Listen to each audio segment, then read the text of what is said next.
আসসালামু আলাইকুম। nikosh চ্যানেলে সবাইকে স্বাগত জানাচ্ছি। আমি মোহাম্মদ নাইম। আজকের এই ভিডিওতে আমি যে বিষয়টি নিয়ে আলোচনা করব সেটি হচ্ছে আমরা কীভাবে আমাদের Microsoft office Nikosh font download করে এবং সেটি ব্যবহার করব এবং কীভাবে সেটি ডাউনলোড করব বা ইনস্টল করব, তো সেই বিষয়টি আজকে আমি আমার ভিডিওতে দেখানোর চেষ্টা করব।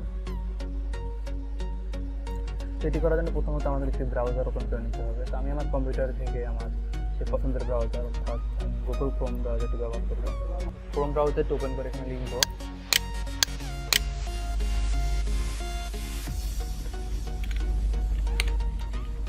নিকোশ ফন্ট। নিকোশ ফন্ট লেখার পর প্রথম যে অপশনটি এখানে শো করবো, প্রথম যে লিঙ্কটি আমরা দেখতে পাবো সেই লিঙ্কটিতে ক্লিক করব।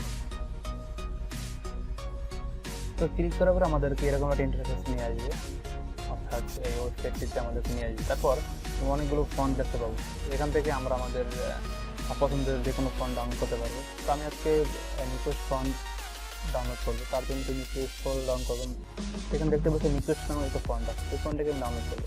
তার জন্য ডাউনলোড বাংলা ফন্ট এখানে ক্লিক করছি। দেখতে পাচ্ছি আমার এই ফন্টটি ডাউনলোড শুরু হয়েছে। তারপরে নিকোশ ব্যান এই ফন্টটিকে ডাউনলোড করবো, সেখানে এখানে ক্লিক করবো। তো দুটি ফন্ট কিন্তু ডাউনলোড শেষে আমি আমার ব্রাউজারটি নিয়ে করে দিচ্ছি, আর তারপরে ডাউনলোড অপশনে যাব।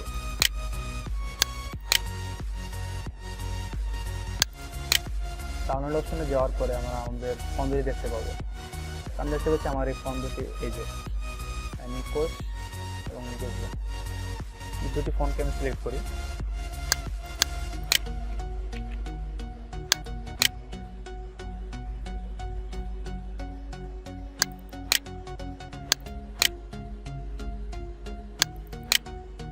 এখানে একটা ফোল্ডারে রেখে তারপর ফন্ট দুটিকে আমি ইনস্টল করব।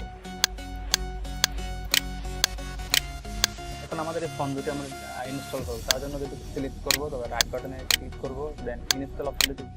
তো অলরেডি আমার এই ফন্টটি আমার এই কম্পিউটারে ইনস্টল করা আছে, যার কারণে আমাকে এই মেসেজটি এখানে দেখাচ্ছে। তো আমি এটাকে ক্লোজ করে দিচ্ছি।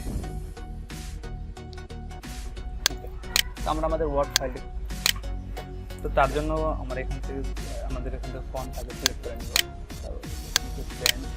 তারপরে এখান থেকে এটাকে ইউনিকোড করে দিব।